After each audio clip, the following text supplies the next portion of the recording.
A day in a life as a content creator mom, morning edition. Magandang araw mga Mars! For today's video mga Mars, magsisimba tayo dahil ngayon ay araw ng linggo. Pero bago ang lahat, magpiprepare muna tayo. Sa mga oras na to, nagtutulungan ng dalawang bata na maisara ang kanilang mga zipper. Habang ako naman ay naligpit ng mga kinainan nila. At dahil nakapagbihis na kami mga Mars, una kong inayusan yung buhok ni Yara. At ang sunod ko namang inayusan ay si Ate Yana. Hindi talaga pwede na umalis ng bahay na hindi nakatali ang buhok dahil alam ko mamaya napapawisan sila. At ang panghuli na mag-aayos ay syempre ako. Bukod sa pag-alaga natin sa mga bata mga Mars, kailangan din natin alagaan ang ating mga sarili. Yun bang simpleng ayos lang para naman presentable tingnan sa mga tao. Naka-gala uniform sila mga Mars dahil sponsored pa rin ng St. Mary's School ang mass ngayon. At kasali rin si Ate Yana sa choir. 10 AM pa lang mass mga Mars at saktong-sakto yung oras ng pagdating namin dahil magsisimula na ang misa. Kaya papasok na tayo sa loob ng simbahan. At pagkatapos ng isang oras mga Mars, natapos din ang misa.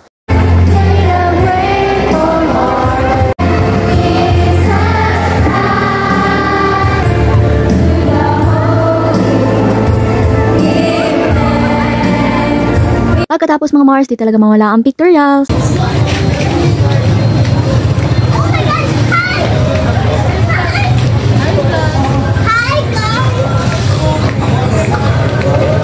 At pagkatapos ng misa mga Mars, namiretso kami dito sa palengke dahil dito kami kakain ng lunch. And this is Bilar Public Market. Nandito pala kami sa taas na palengke mga Mars dahil sa may Sip and Match Cafe kami kakain ng lunch. Hindi na kami umuwi mga Mars dahil mamayang tanghali pupunta kami sa school para sa awarding ng mga bata. Bibigyan kasi ng certificates sa mga achievers sa first quarter. Kaya papasok na tayo sa loob para makapag-order at makakain na rin.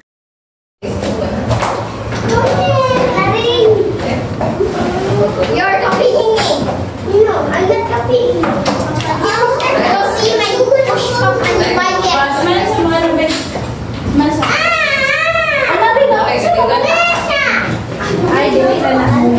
Sige, 1, 2, 3. At pagkatapos na isang oras na paghintay mga Mars, nakakain na rin kami. Totoo ha? Bato pag school.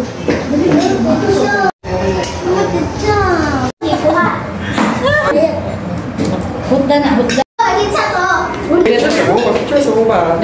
Litsa to. Litsa to?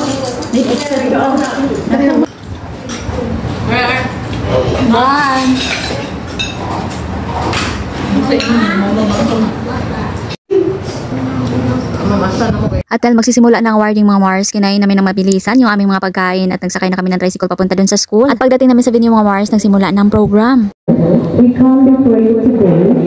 Nandito pala lahat mga Mars, ang mga teachers, MIST sisters at ang academic coordinator na si Sir Marlon S. Hala.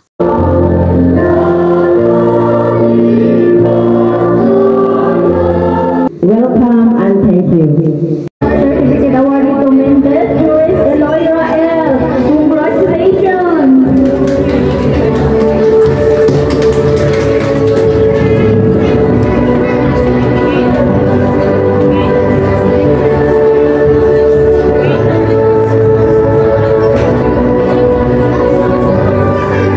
This certificate is given to Mendez Joyce Eliana L.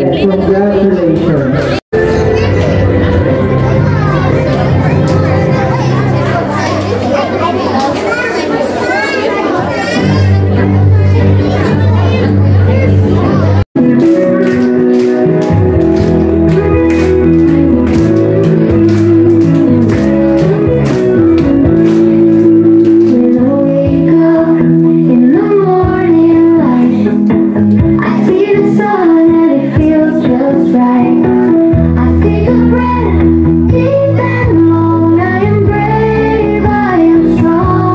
The efforts and achievements that brought to us this moment. To our awardees, well done! At dito na nagtatapos ang awarding ceremony. At congratulations sa lahat ng achievers from grade 1 to grade 6. At pagkatapos ng awarding mga Mars, dumiretso kami sa office para mag-meeting. Kasama namin dito sa meeting ang academic coordinator, MIST sisters, mga teachers, at ang mga mayors ng classrooms. At dahil birthday ng ating mga magandang dilag dyan sa harapan, kaya kinantahan namin sila ng happy birthday. Sa wali sa sister Lucy Lina.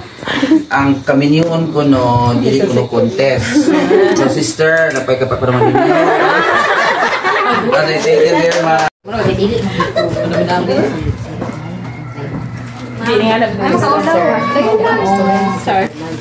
At pagkatapos ng mga ganap natin ngayong araw mga Mars, uwi na tayo. At hanggang dito lang po. Maraming salamat sa panonood. Bye-ers!